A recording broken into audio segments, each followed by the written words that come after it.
വീണ്ടും വരുന്നവനായ യേശുക്രിസ്തുവിൻ്റെ നാമത്തിൽ നിങ്ങൾക്കേർക്കും സ്നേഹവന്ദനം. ഇന്ന് മാർച്ച് 2 സൃജന സഖ്യദിനമായി എല്ലാ മഹായിടവകകളും ആഘോഷിക്കുന്ന ഒരു ദിനം കൂടിയാണ് ഇന്ന്. കർത്താവിനെ സുവിശേഷീകരിക്കുവാൻ തക്കവണ്ണം കർത്താവായ യേശുക്രിസ്തു അനേക സ്ത്രീകളെ തിരഞ്ഞെടുക്കുകയുണ്ടായി. അതിൽ ഈ ദോഷിയായ അടിയനെയും തിരഞ്ഞെടുത്തതിന് കർത്താവിന് 100,000 നന്ദി പറയുന്നു. VMKD-യിലൂടെ എനിക്ക് നിങ്ങളോട് കർത്താവിൻ്റെ വചനം ഘോഷിക്കുവാൻ തക്കവണ്ണം ഇടയാക്കി കൃപയോർത്തും ദൈവത്തോട് നന്ദി പറയുന്നു. ഇതിൻ്റെ ഭാരവാഹികളോടുള്ള നന്ദിയും ഈ അവസരത്തിൽ ഞാൻ അറിയിച്ചു കൊള്ളുന്നു. ഇന്ന് മഹായിടവകയായിട്ട് നമുക്ക് ചിന്തിക്കാൻ തന്നിരിക്കുന്ന വിഷയം എന്ന് പറയുന്നത് സ്ത്രീകളുടെ ശുശ്രൂഷയെ ഓർക്കുകയും അതിനെ ആഘോഷിക്കുകയും ചെയ്യുക എന്നുള്ളതാണ്. സ്ത്രീകളുടെ ശുശ്രൂഷ എന്ന് പറയുമ്പോൾ ഇന്ന് നമ്മൾക്ക് തന്നിരിക്കുന്ന വേദഭാഗങ്ങളെന്ന് പറയുന്നത് ന്യായാധിപന്മാരുടെ പുസ്തകവും ഫിലിപ്പിന്മാരുടെ പുസ്തകവുമാണ് വായിക്കാനായി തന്നിരിക്കുന്നത്. ഈ പുസ്തകങ്ങളെല്ലാം തന്നെ പറയുന്നത് കർത്താവായ യേശുക്രിസ്തുവിന് വേണ്ടി ജീവൻ ബലി കഴിച്ച അല്ലെങ്കിൽ അദ്ദേഹത്തെ പിന്തുടർന്ന അനേക സ്ത്രീകളുടെ പാതകളാണ് നമുക്ക് കാണുവാനായിട്ട് സാധിക്കുന്നത്. ഒരു സ്ത്രീ എന്ന നിലയിൽ വളരെയധികം അഭിമാനിക്കുന്ന ഒരു വ്യക്തിയാണ് ഞാൻ. കാരണം കർത്താവിൻ്റെ ഒരു സാക്ഷിയായിട്ട് നിൽക്കുക എന്ന് പറയുന്നത്, കർത്താവിൻ്റെ ദാസി എന്നുള്ള പേര് കേൾക്കുക എന്ന് പറയുന്നത് ജീവിതത്തിലെ ഏറ്റവും വലിയൊരു മഹത്കരമായിട്ട് സംഭവമായി ഞാനതിനെ കാണുകയാണ്. ഇത് നമ്മുടെ അല്പനേരത്തെ ചിന്തയ്ക്കായിട്ട് ഞാൻ തിരഞ്ഞെടുത്തിരിക്കുന്നത് ദെബോറ എന്ന സ്ത്രീയെക്കുറിച്ചാണ്. ന്യായാധിപന്മാരുടെ പുസ്തകത്തിൽ 4-ാം അധ്യായം മുതൽ നമുക്ക് ദെബോറയെ പറ്റി കാണാനായി കഴിയും. ദെബോറയുടെ പ്രത്യേകത എന്ന് പറഞ്ഞാൽ അവളൊരു കുടുംബിനിയായിരുന്നു. അതിനേക്കാൾ ഉപരിയായിട്ട് കർത്താവിൻ്റെ ആലോചന പറഞ്ഞുകൊണ്ട് ഇസ്രായേൽ ജനതയെ നയിപ്പാൻ തക്കവണ്ണം ശക്തിയായ ഒരു വനിതയായിട്ടാണ് ദെബോറയെ നമ്മളവിടെ കാണപ്പെടുന്നത്. ദെബോറയിലൂടെ നമ്മൾക്ക് അനേക കാര്യങ്ങൾ പഠിക്കുവാനായിട്ടുണ്ട്. നമ്മൾ ശ്രദ്ധിച്ചാൽ അറിയാം, നമ്മുടെ ചുറ്റുപാട് നോക്കുമ്പോൾ അനേക അമ്മമാരുണ്ട്. ഒന്നും ചെയ്യാൻ കഴിയാതെ വണ്ണം ഭവനത്തിനുള്ളിലായിരിക്കുന്ന അനേക അമ്മമാരെ കാണാനായി സാധിക്കും.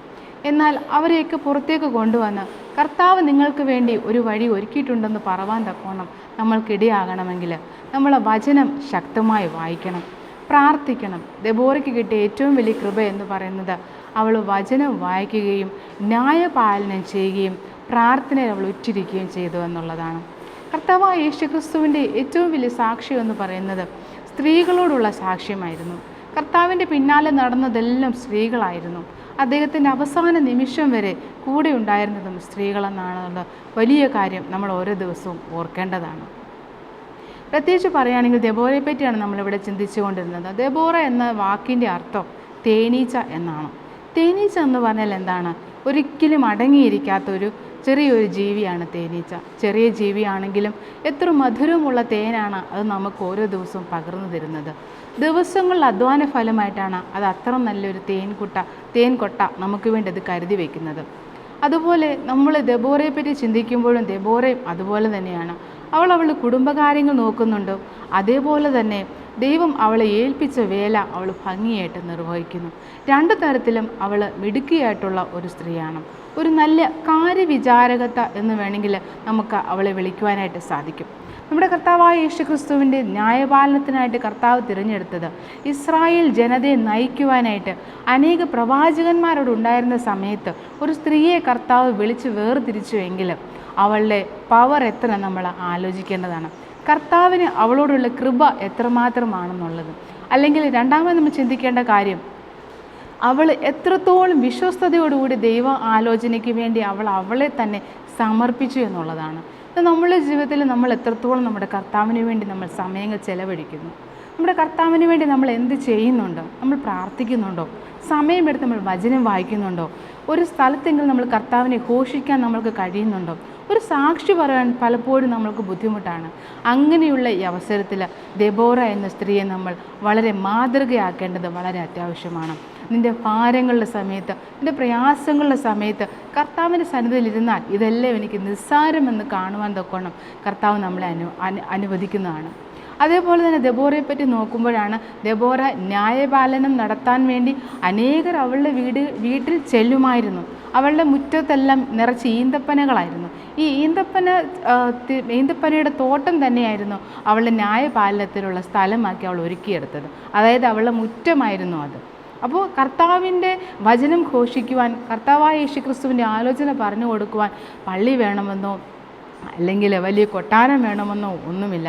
കർത്താവായ യേശുക്രിസ്തു അതിന് മാതൃകയായിട്ടാണ് നമുക്ക് തന്നത്. കർത്താവ് ജനിച്ചത് തന്നെ കാലിത്തൊഴുത്തിലാണ്. എല്ലാവരാലും അവഗണിക്കപ്പെടുന്ന ഒരു സ്ഥലമാണ് കാലിത്തൊഴുത്തെന്ന് പറഞ്ഞത്. അവിടെ വന്ന് ജനിച്ച കർത്താവിൻ്റെ വചനം പോഷിക്കുവാൻ, കർത്താവിന് വേണ്ടി സാക്ഷിക്കുവാൻ നമ്മൾ പലപ്പോഴും പറയാറുണ്ട്, അയ്യോ എനിക്കതില്ല, എനിക്കിരിക്കാൻ മേശയില്ല, എനിക്ക് നല്ലൊരു ഭവനമില്ല, അങ്ങനെ പറഞ്ഞ് നിരാശപ്പെടുന്ന അവസരത്തിൽ ദെബോറയെ നമ്മൾ ശ്രദ്ധിക്കണം. അവളുടെ മുറ്റത്തുണ്ടായിരുന്ന ആ ഒരു ഈന്തപ്പഴ തോട്ടത്തിലാണ് അവൾ വചനം ഘോഷിക്കുവാൻ, ന്യായപാലനം നടത്തുവാനായിട്ടുള്ള തട്ടകമായിട്ട് അവൾ മാറ്റിയെടുത്തത്.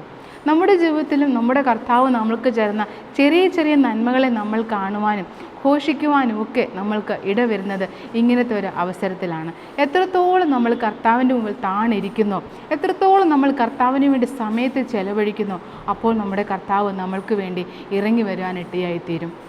ദെബോറയെ പറ്റി പറയുകയാണെങ്കിൽ ഒരു നല്ല കാര്യവിചാരകത്വം. അതുപോലെ കാര്യവിചാരകത്വം എന്ന് പറഞ്ഞാൽ ഇസ്രായേൽ ജനതയെ നയിച്ച് സിസറയോടുള്ള യുദ്ധം ജയിക്കുവാൻ തക്കവണ്ണം അവളെ ഇടയാക്കിയത് ബാരാക്കിനെ പ്രോത്സാഹിപ്പിച്ച്, ബാരാക്കിനെ പേടിച്ചിരുന്ന ബാരാക്കിനെ അവൾ പ്രോത്സാഹനം കൊടുത്ത് ദൈവാലോചന പറഞ്ഞുകൊടുത്ത് അവൾ ബാരാക്കിനെ അവിടെ പറഞ്ഞയക്കുകയാണ്.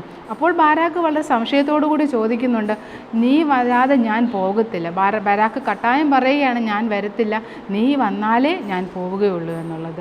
അപ്പോൾ നമ്മൾ ഓർക്കണം, ഒരു പുരുഷൻ തൻ്റെ ശക്തിയായിട്ട് കാണുന്ന ഒരു സ്ത്രീയെയാണ്.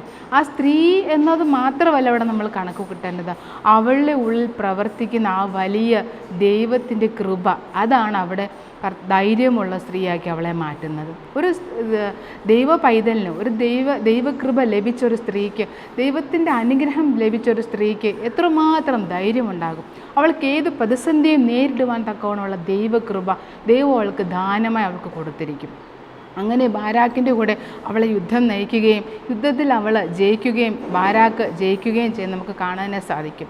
എന്നാൽ മുൻപോട്ട് നമ്മൾ കൂടുതൽ ഇങ്ങോട്ട് വായിച്ചു വരുമ്പോൾ സിസറയെ കൊല്ലുന്നത് പോലും ഒരു സ്ത്രീയാണ്. യായേൽ എന്ന് പറഞ്ഞൊരു സ്ത്രീയാണ് സിസറയെ കൊല്ലുന്നത്.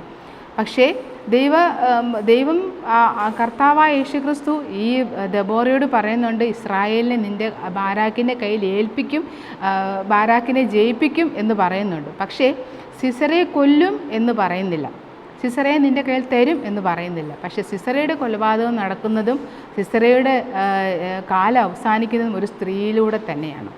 അപ്പം സ്ത്രീകൾ എത്രമാത്രം ബലമുള്ളവരാണ്. സ്ത്രീകളെ പലപ്പോഴും ബലഹീന പാത്രം എന്ന് പറഞ്ഞ് മാറ്റി നിർത്തുമ്പോഴൊക്കെയും നമ്മൾ സ്ത്രീകൾ ബലമുള്ളവരാണ്. എൻ്റെ കർത്താവിനാൽ എനിക്ക് സകലതും സാധിക്കും, എൻ്റെ കർത്താവ് എന്നോട് കൂടെ ഉള്ളത് കൊണ്ട് നിന്നാൽ ഞാൻ മതിലുകളെ ചാടിക്കടക്കുമെന്ന് നെഹമ്യാവ് പറഞ്ഞതുപോലെ നമ്മൾക്കും ഈ അവസരത്തിൽ ആ ശക്തമായ വചനത്തെ ഓർക്കാം.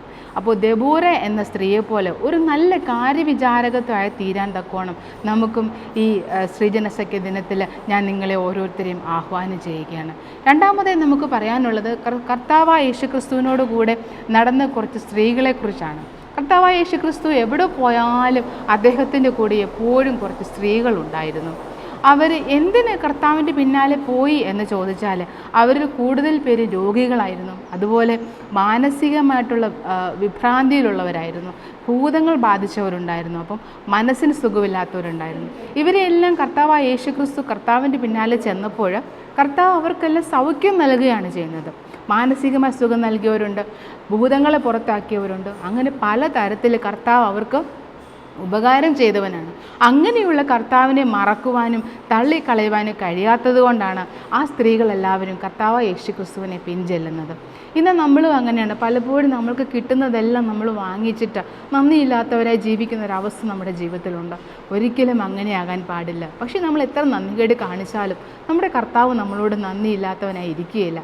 വീണ്ടും നമ്മൾ മുഴങ്കാൽ മടക്കി കണ്ണുനീരൊഴുക്കി പ്രാർത്ഥിക്കുമ്പോൾ കർത്താവായ യേശുക്രിസ്തു നമ്മൾക്ക് ആ കൃപ, പഴയ കൃപ വീണ്ടും തിരിച്ചു തരികയാണ്. ഉദാഹരണമാണ് ശിംശോൻ എന്ന് പറയുന്ന വ്യക്തി എന്തുമാത്രം തെറ്റ് ചെയ്തു അല്ലേ? അപ്പോൾ അവിടെ നിന്നൊക്കെ കർത്താവ് ശിംശോന് ഒന്ന് ക്ഷമയാചിച്ചപ്പോൾ കർത്താവിൻ്റെ മനസ്സലിഞ്ഞു. അങ്ങനെയുള്ളൊരു കർത്താവാണ് നമ്മുടെ കൂടെ ഉള്ളത്.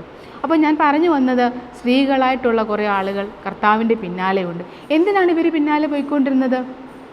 കാരണം കർത്താവ് അവർക്ക് വേണ്ടി ചെയ്ത നന്മകൾ, കർത്താവിന് അവരോട് തോന്നിയ ദയ, അവരോട് തോന്നിയ കൃപ, ഇതൊക്കെയാണ് അവരെ കർത്താവിൻ്റെ പിന്നാലെ ചെല്ലുവാൻ ഇടയാക്കി തീർത്തത്.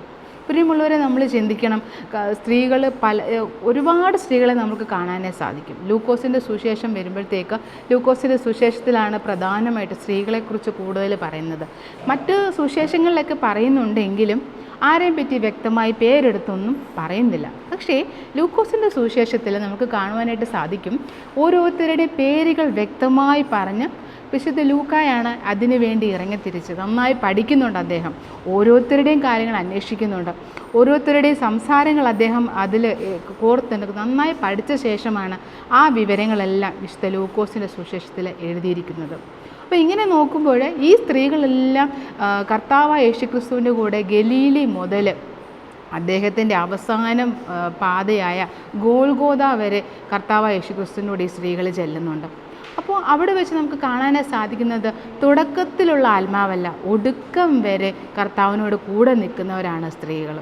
അന്ന് 12 കർത്താവ് സ്വീകരിച്ചു, 12 കർത്താവ് ശിഷ്യന്മാരാക്കി എടുത്തു. എന്നിരുന്നിട്ടും അവരിൽ ഒരാൾ പോലും കർത്താവിന് വേണ്ടി അവസാന നിമിഷം നിന്നിട്ടില്ല.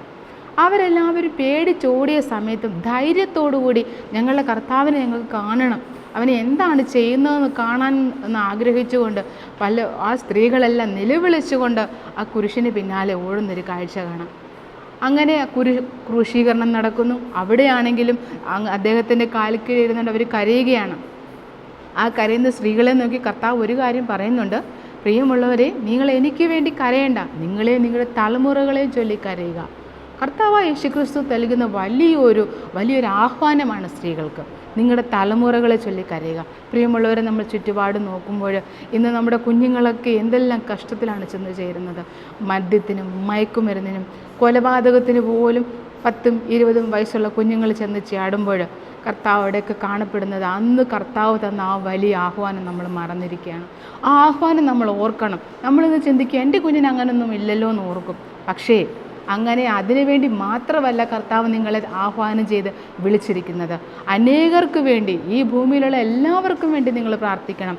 നിന്നെപ്പോൾ നിൻ്റെ അയൽക്കാരനെ സ്നേഹിക്കാൻ പറഞ്ഞവനായ കർത്താവാണ് നിങ്ങൾക്കന്ന് ആഹ്വാനം നൽകിയിരിക്കുന്നത്.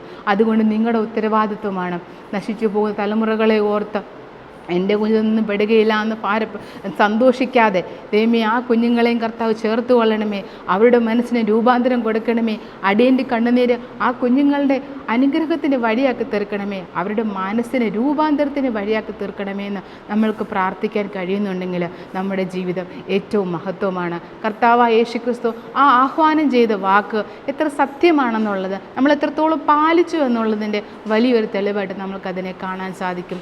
അതുമാത്രമല്ല, നമ്മൾ കർത്താവിൻ്റെ വചനം, കർത്താവ് നമ്മളോട് നൽകിയ ആഹ്വാനം, അത് നമ്മൾ പാലിച്ചു എന്ന് കർത്താവ് ഓർക്കുമ്പോൾ അത് എത്ര വലിയ സ്വർഗം സന്തോഷിക്കുന്ന സമയമാണത്. സ്വർഗത്തിൽ സന്തോഷമുണ്ടാണ്. നീ ഒരാത്മാവിനെയെങ്കിലും നേടിയിട്ട് നീ പറഞ്ഞാൽ സ്വർഗത്തിൽ ഏറ്റവും സന്തോഷമുള്ള ദിവസമാണത്. അപ്പോൾ പ്രിയമുള്ളവരെ, ഈ സ്ത്രീജന സഖ്യത്തിൻ്റെ ദിവസം ഞാൻ നിങ്ങളോട് പറയുകയാണ്, കർത്താവായ യേശുക്രിസ്തുവിൻ്റെ പിന്നാലെ നടന്ന അവൻ്റെ ആദ്യം മുതൽ അന്ത്യം വരെ കർത്താവിനോട് കൂടെ നിന്ന സ്ത്രീകളാണ് നമ്മൾ ഓരോരുത്തരും. ആ കൃപ ദൈവം നമ്മൾക്ക് നൽകിയിട്ടാണ് പോയിരിക്കുന്നത്. കർത്താവ് അതിനുശേഷം ക്രൂശീകരണം നടന്നു. ക്രൂശീകരണത്തിന് ശേഷം 3 ദിവസങ്ങൾക്ക് ശേഷം കർത്താവായ യേശുക്രിസ്തു ഉയർത്തെഴുന്നേറ്റ് സ്വർഗത്തിലേക്ക് പോകുന്നതായിട്ട് നമ്മൾ കാണുന്നുണ്ട്. അവിടെ നിൽക്കുമ്പോഴും കർത്താവായ യേശുക്രിസ്തു ആ മഗ്ദലക്കാരത്തെ മറിയോട് പറഞ്ഞു, നീ ഇവിടെ നിൽക്കുന്നത് എന്ത്? നീ ചെന്ന് മറ്റുള്ളവരെ അറിയിക്കുക എന്നുള്ള വലിയൊരു ഉത്തരവാദിത്വം കർത്താവായ യേശുക്രിസ്തു ആ സ്ത്രീക്ക് നൽകുകയാണ്. അപ്പോൾ ആദ്യത്തെ ഒരു ഇവാഞ്ചലിസ്റ്റ് ഒരു സ്ത്രീയാണ്, അല്ലേ? ആദ്യത്തെ ഒരു മിഷണറി ഒരു സ്ത്രീയാണ്. കർത്താവ് പറഞ്ഞയക്കുകയാണ് അവളെ. കർത്താവാണ് ആഹ്വാനം ചെയ്ത് അവളെ വിടുന്നത്. നീ ചെന്ന് മറ്റുള്ളവരെ അറിയിക്കുക, ഞാൻ ഉയർത്തെഴുന്നേറ്റു എന്നുള്ള കാര്യം. അതും കർത്താവ് പറഞ്ഞു കൊടുക്കുന്നത് 12 അല്ല. പകരം കർത്താവായ യേശുക്രിസ്തുവിൻ്റെ കൂടെ പിന്നാലെ നടന്ന ആ സ്ത്രീകൾക്കാണ് കർത്താവ് ആ അവസരം കൂടെ കൊടുക്കുന്നത്. അപ്പോൾ നമ്മൾ എത്രമാത്രം വിലപ്പെട്ടവരാണ്, നമ്മൾ എത്രമാത്രം അനുഗ്രഹിക്കപ്പെട്ടവരാണ്. നമ്മളെ കർത്താവ് എത്രത്തോളം വിളിച്ചിരിക്കുന്നു, നമ്മളെ കർത്താവ് എത്രത്തോളം കരുതുന്നു. സ്ത്രീകൾ ബലഹീനരല്ല, എൻ്റെ കർത്താവിനാൽ എനിക്കെല്ലാം സാധിക്കുമെന്ന് പറവാൻ ഈ വചനങ്ങളെ നമ്മൾ ഓർത്തുകൊണ്ടാൽ മാത്രം മതി. അങ്ങനെ നിൽക്കുമ്പോൾ തന്നെ കർത്താവായ യേശുക്രിസ്തുവിൽ നിന്ന് നേടിയ ആ ഒരു കൃപയുമായിട്ട് അവൾ അനേകരോട് ചെന്ന് പറയുകയാണ്, നമ്മുടെ കർത്താവ് മരിച്ചവരിൽ നിന്ന് ഉയർത്തെഴുന്നേറ്റിരിക്കുന്ന സാക്ഷീകരിച്ചത് ഒരു സ്ത്രീയാണ്. അങ്ങനെയെങ്കിൽ നമുക്കെന്തുകൊണ്ട് കർത്താവായ യേശുക്രിസ്തുവിനെ സാക്ഷീകരിക്കാനായിട്ട് സാധിക്കുന്നില്ല? നമ്മൾ ചിന്തിക്കാനായിട്ടുള്ളൊരു കാര്യമാണ്. ഈ 2025 എന്തെല്ലാം കഷ്ടങ്ങൾ, പ്രയാസങ്ങൾ നമ്മുടെ ചുറ്റുപാട് നടക്കുന്നുണ്ട്. നമ്മൾ എന്താണ് കർത്താവിനെ ശുശ്രൂഷിക്കുന്നത്? നമ്മൾ എന്താണ് കർത്താവിന് വേണ്ടി ചെയ്യുന്നത്? നമ്മളെ കർത്താവ് വിളിച്ച് വേർതിരിച്ചിരിക്കുന്നത് അടുക്കളയിൽ നിന്നുകൊണ്ട് ഭക്ഷണം പാകം ചെയ്ത് ജീവിക്കുവാനാണോ? അല്ല, അതും ചെയ്യേണ്ടെന്ന് കർത്താവ് പറയുന്നില്ല. അപ്പോഴാണ് ദെബോരയെ നമ്മൾ ഓർക്കേണ്ടത്. ഒരു കുടുംബിനി ആയിരുന്നിട്ട് കൂടി അവളെ ഏൽപ്പിച്ച വേല അവൾ വളരെ കൃത്യമായി നിർവഹിക്കാൻ തക്കോണം ഇടയായി തീർന്നു. അതുകൊണ്ട് പ്രിയമുള്ള ദൈവമക്കളെ, നിങ്ങളെ ദൈവം വിളിച്ച് വേർതിരിച്ചിരിക്കുന്നത് കർത്താവിന് വേണ്ടി വേല ചെയ്യുവാനാണ്. മുൻപോട്ട് നീങ്ങുമ്പോൾ നമുക്ക് കാണാനായി സാധിക്കും. മൂന്നാമത്തെ ഒരു വിഷയം എന്ന് പറയുന്നത് പൗലോസ് ശ്ലീഹായുടെ കൂടെ നിന്ന കർത്താവായ യേശുക്രിസ്തു. പൗലോസ് ശ്ലീഹായ്ക്ക് ഒരുപാട് പീഡനങ്ങൾ ഏൽക്കേണ്ടി വന്നൊരു വ്യക്തിയാണ്. ജയിലിൽ കിടന്നു, അതുപോലെ മതഭ്രാന്തന്മാരുടെ കയ്യിൽ നിന്നുള്ള ഏറുകളും തല്ലുകളും ഒക്കെ കൊള്ളേണ്ടി വന്നു. എന്നിരുന്നാലും കർത്താവിനെ സ്വീകരിച്ച അന്നാൾ മുതൽ, നീ എന്നെ ഉപദ്രവിക്കുന്ന എന്തെന്ന് ചോദിച്ച് അവനെ വിശുദ്ധനാക്കി അന്നാൾ മുതൽ കർത്താവിന് വേണ്ടി ജീവിക്കുന്ന ഒരു വ്യക്തിയാണ് അദ്ദേഹം. മരിക്കുന്നതും കർത്താവിന് വേണ്ടി, ജീവിച്ചതും കർത്താവിന് വേണ്ടി. ക്രിസ്ത്യാനികളെ അടിച്ചൊതുക്കിയ അദ്ദേഹം മറ്റുള്ളവരെ ക്രിസ്തുവിലേക്ക് നയിക്കുന്നവനായി തീരാൻ തക്കോണം കർത്താവ് പൗലോസിനെ ഇടയാക്കിയെങ്കിൽ നമ്മൾ എത്രമാത്രം ചിന്തിക്കേണ്ടതായിട്ടുണ്ട്. അദ്ദേഹത്തിൻ്റെ കൂടെ ഒരുപാട് സ്ത്രീകളുണ്ട്. അതുപോലെ പേരെടുക്കാൻ സന്തുക്ക എന്ന് പറയുന്ന സ്ത്രീയൊക്കെ വളരെ പ്രധാനപ്പെട്ടവരാണ്. അതുപോലെ അപ്പല്ലോസ്, പ്രിസ്കില്ല, അങ്ങനെ കുറേ പേര് പൗലോസിൻ്റെ കൂടെ കൂടി അദ്ദേഹത്തിൻ്റെ പിന്നാലെ ചെല്ലുന്നവരുണ്ട്. അവരും സാമ്പത്തികമായിട്ട് പൗലോസിനെ സഹായിച്ചവരാണ്. സഭയെ നന്നാക്കാനാണ് അദ്ദേഹം ഇറങ്ങിത്തിരിച്ചത്. സഭയിലുള്ള ബുദ്ധിമുട്ടുകൾ മനസ്സിലാക്കി ഒരു സഭയിൽ എന്തെല്ലാം പ്രയാസങ്ങളുണ്ട്, ഒരു കൈത്താങ്ങാകാൻ തക്കവണ്ണം സ്ത്രീകൾക്ക് പലപ്പോഴും കഴിയും. പൗലോസിനെ പറ്റി ചിന്തിക്കുമ്പോഴും കഷ്ടതയിലും പാടിയ ഒരു മനുഷ്യനാണ്. തൻ്റെ കഷ്ട അവസരങ്ങളിൽ പോലും, തന്നെ എത്രത്തോളം പ്രയാസങ്ങൾ വന്ന സമയത്ത് പോലും എപ്പോഴും സന്തോഷിപ്പീൻ എന്നാണ് ഫിലിപ്പി ലേഖനത്തിൽ നമ്മളോട് പറയുന്നത്. എപ്പോഴും സന്തോഷിക്കുവാൻ നമുക്ക് കഴിയണമെങ്കിൽ നമ്മുടെ കർത്താവായ യേശുക്രിസ്തു അത്രത്തോളം നമ്മുടെ ഹൃദയത്തിലുണ്ടെങ്കിൽ മാത്രമേ നമുക്ക് എപ്പോഴും സന്തോഷിക്കുവാനായിട്ട് സാധിക്കുകയുള്ളൂ. സന്തോഷം എന്നുള്ളത് നമുക്ക് കൂടെ പണം കിട്ടുന്നതോ അല്ലെങ്കിൽ നമ്മളൊരു സ്ഥാനത്ത് കയറിയിരിക്കുന്നതോ അല്ല. നീ എത്രത്തോളം നിൻ്റെ കർത്താവുമായി അടുത്തോ, നീ എത്രത്തോളം എൻ്റെ പ്രാണനുമായി നീ അടുത്തിരിക്കുന്നു എന്നുള്ളതാണ് ഏറ്റവും വലിയ സുവിശേഷം. അപ്പോൾ നമ്മുടെ കർത്താവായ യേശുക്രിസ്തു ഇവിടെ പറയുന്നത്, നമ്മുടെ കർത്താവ് നമ്മൾക്ക് വേണ്ടി ജീവൻ വെടിഞ്ഞുവെങ്കിൽ ആ കർത്താവിന് വേണ്ടി ഒരു സ്ത്രീ എന്ന നിലയിൽ എനിക്ക് എന്ത് ചെയ്യാനായിട്ട് സാധിക്കും? ഇന്ന് ഈ ശ്രീജന സഖ്യ ദിവസത്തിൽ നമ്മൾ ചിന്തിക്കേണ്ടൊരു കാര്യമാണ്. സഭയ്ക്കൊരു താങ്ങാകാൻ കഴിയുന്നുണ്ടോ? എൻ്റെ കുടുംബത്തിലൊരു നല്ല കുടുംബിനിയാകാൻ എനിക്ക് കഴിയുന്നുണ്ടോ? എൻ്റെ മക്കൾക്ക് നല്ലൊരു അമ്മയാകാൻ ഞങ്ങൾക്ക് കഴിയുന്നുണ്ടോ? അങ്ങനെ ഒരുപാട് ഉത്തരവാദിത്തങ്ങൾ കർത്താവായ യേശുക്രിസ്തു നമുക്ക് നൽകിയിട്ടുണ്ട്. ഈ എല്ലാ ഉത്തരവാദിത്തങ്ങൾക്ക് മുമ്പിലും നമ്മൾക്ക് ചിന്തിക്കേണ്ട ഒരു വലിയ കാര്യം പ്രാർത്ഥന എന്നുള്ളതാണ്. പ്രാർത്ഥനയുള്ള ഒരു സ്ത്രീക്ക് ഒരിക്കലും തൻ്റെ കുടുംബം നശിച്ചു പോകത്തില്ല. പ്രാർത്ഥനയുള്ള ഒരമ്മ, കണ്ണുനീരൊഴുക്കി പ്രാർത്ഥിക്കുന്ന ഒരമ്മ ഒരിക്കലും ഒരു നാശത്തിനും ഇടയായി തീരത്തില്ല. തൻ്റെ കുടുംബത്തെ സംരക്ഷിക്കാൻ വേണ്ടി, തൻ്റെ സമൂഹത്തിന് വേണ്ടി, തൻ്റെ മുൻപോട്ടുള്ള ഓട്ടത്തിനൊക്കെ ബലമേകുന്നത് പ്രാർത്ഥനയാണ്. മുട്ടുമടക്കി നമ്മൾ പാവിരിച്ചെന്ന് പ്രാർത്ഥിക്കുന്നു, ആ വിഷയങ്ങളിന്മേലെല്ലാം കർത്താവ് ഇറങ്ങി വരും. അത്ഭുതമാർന്ന കരത്താൽ ദൈവം നമ്മളെ വിടുവിക്കും. അനേക പ്രതിസന്ധികൾ നമ്മൾക്ക് വരും, അനേക ബുദ്ധിമുട്ടുകൾ വരും. മറ്റാരോടും നമ്മൾ പറയണ്ട, നമ്മൾക്ക് വേണ്ടി ജീവൻ വെടിഞ്ഞ ആ കുരിശ് വരെ നമ്മൾ പിന്നാലെ ചെന്നെങ്കിൽ നമ്മൾക്ക് ഈ പ്രതിസന്ധി മറികടക്കാനായിട്ടുള്ള കൃപ സ്വർഗം ദാനമായി തരും. ഈ സ്ത്രീജന സഖ്യ ദിനത്തിൽ എനിക്കിങ്ങനെ ഒരു അവസരം തന്ന എല്ലാ പ്രിയപ്പെട്ടവരോടുള്ള നന്ദി ഞാൻ അറിയിച്ചു കൊള്ളുന്നു. അതുപോലെ VMKDയുടെ ഭാരവാഹികളോടും എല്ലാവരോടുള്ള നന്ദി ഞാൻ അറിയിച്ചു കൊള്ളുന്നു. ഈ ദിവസത്തിൽ കർത്താവ് നിങ്ങളെ മേൽക്കുമേൽ അനുഗ്രഹിക്കുമാറാകട്ടെ. ഒരു സ്ത്രീ എന്ന നിലയിൽ ഒരു നല്ല കാര്യവിചാരകത്തെയായി, ഒരു നല്ല താങ്ങും തണലുമായി തീരാൻ തക്കോണം കർത്താവായ യേശുക്രിസ്തു നിങ്ങളെ ഓരോരുത്തരെയും അനുഗ്രഹിക്കട്ടെ. ആമേൻ.